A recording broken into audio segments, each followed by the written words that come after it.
Olá, eu sou o Zé Mário Ferrarini e hoje eu vou contar um pouquinho sobre o tarô, tá? Bom, o tarô, na realidade, ninguém sabe ao certo quando foi criado, quem criou, em qual época, em qual civilização, mas existem relatos aí da história antiga dos egípcios, dos chineses. Na época medieval foi bastante comum o uso desse tipo de oráculo também. Alguns chamam de triunfos, taroco, torá, mas a essência da palavra é rota, guia, ou seja, é aquilo que te direciona, é aquilo que te coloca no caminho mais natural a ser traçado, independente de qual projeto.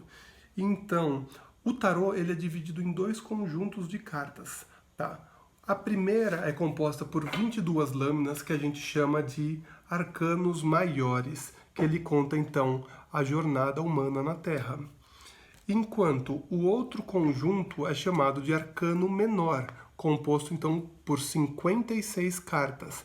Ela é dividida então no naipe de ouros, que vai trabalhar no campo material, composta então pelo naipe de espadas, que vai trazer um pouco da racionalidade, paus, que vai trazer um pouco do campo espiritual e às vezes diz da execução sobre o trabalho, e o campo emocional, representado então por copas. Então o que eu gosto de trazer é que os arcanos maiores, eles vão trabalhar com questões mais superiores, mais elevadas, mais espirituais, assim dizendo.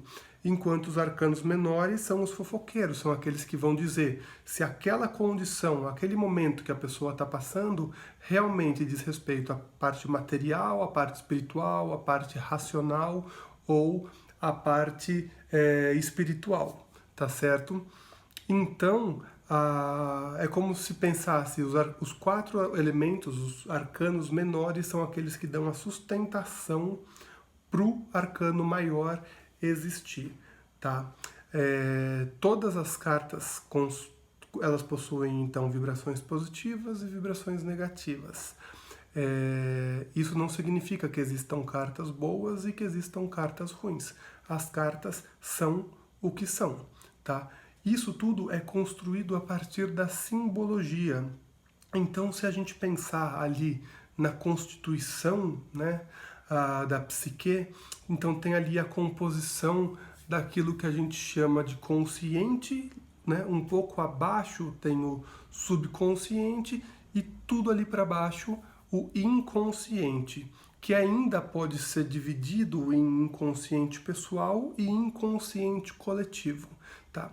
Então, dentro desse inconsciente coletivo, tem uma porção muito profunda que é onde trabalha a simbologia, as informações, tá? Aquilo que a gente herda, às vezes, de questão cultural, de questão ancestral, de questão familiar, e que é aquela reação que na hora, de repente, que você vira uma carta da morte, uma carta do diabo, por exemplo, às vezes, quando vira uma carta dessa, determinada pessoa leva numa boa, olha para a carta e não esboça nenhuma reação. Enquanto outras, elas vão manifestar algum repúdio, vai manifestar alguma coisa diferente, algum incômodo.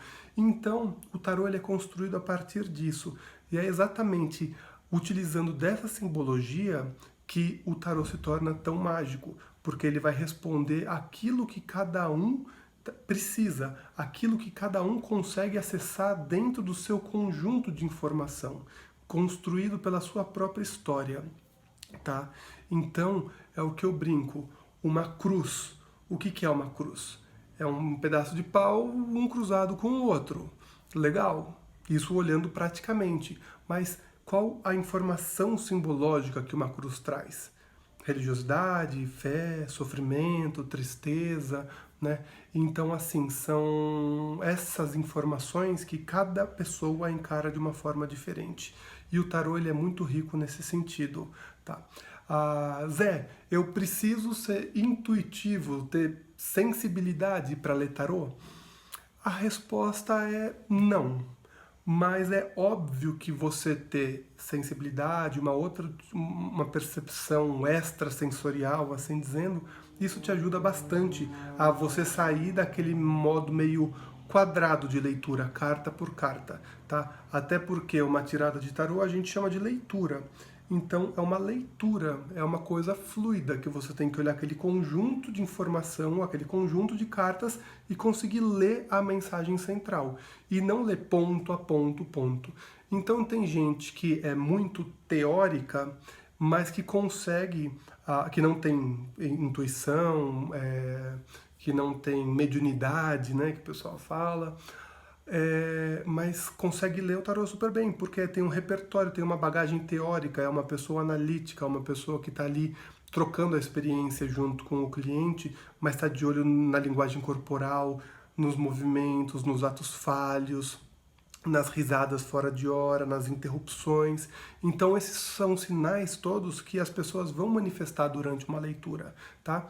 E assim como também tem as pessoas que usam do tarô simplesmente como um guia para sua percepção, para sua sensibilidade. Então são aquelas pessoas não necessariamente tidas como tarólogos, né, ou tarólogas, mas são sensitivos e sensitivas e que trabalham com tarô. Então são coisas diferentes. A pessoa não está lendo o tarô, ela está usando o tarô como um fio guia para que ela possa trabalhar na sua intuição e te passar aquela mensagem.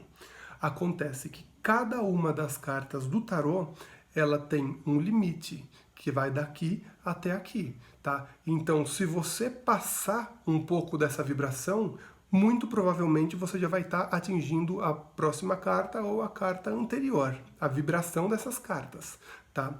Então, não, eu estou querendo dizer com isso que existe um limite para a gente conseguir interpretar o tarô, tá? Não é por aí, sair por aí e falar aquilo que vem na cabeça, o que dá na telha, porque não necessariamente é assim que funciona, tá?